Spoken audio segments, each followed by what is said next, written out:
केंद्रीय मंत्री अमित शाह हे पहिल्यांदाच जळगाव जिल्ह्याच्या दौऱ्यावर येत आहे आणि त्यांच्या स्वागताची जय्यत अशी तयारी भाजपच्या वतीने करण्यात आलेली आहे।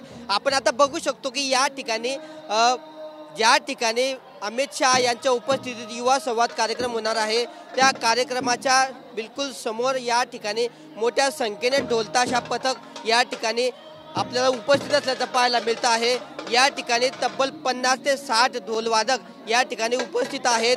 ज्यावेळी अमित शाह यांचं आगमन होईल त्या आगमनाच्या वेळी या ठिकाणी हे ढोल ताशा वाजवून अमित शहांचं प्रचंड वाजत गाजत या ठिकाणी जल्लोषात स्वागत करण्यात येणार आहे। या ढोल ताशामध्ये काही तरुणींचा सुद्धा समावेश आहे, तसेच काही तरुण सुद्धा आहे। एकूण 40 ते 50 जणांचं हे पथक अमित शाह यांच्या स्वागतासाठी या ठिकाणी सज्ज झालेलं आहे। भाजपच्या वतीने अमित शाह यांच्या स्वागतात कुठलीही कमतरता पडू नये, जल्लोषात अमित शाह यांचं स्वागत व्हावं, कारण अमित शाह हे आतापर्यंतच्या इतिहासामध्ये पहिल्यांदाच जळगाव जिल्ह्याच्या दौऱ्यावर आहेत। त्यामुळे त्यांचं जल्लोषात स्वागत करण्यासाठी भाजप या ठिकाणी मोठ्या वेगवेगळ्या पद्धतीचे या ठिकाणी उपक्रम घेताना पाहायला मिळतं आहे आणि त्याचाच एक भाग म्हणून या ठिकाणी हे ढोलताशा पथक या ठिकाणी सज्ज असल्याचं आपल्याला पाहायला मिळतं आहे।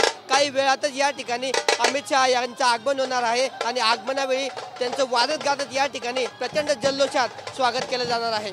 कॅमेरामन कमलेश डोंगरेसह किशोर पाटील, TV9 मराठी, जळगाव।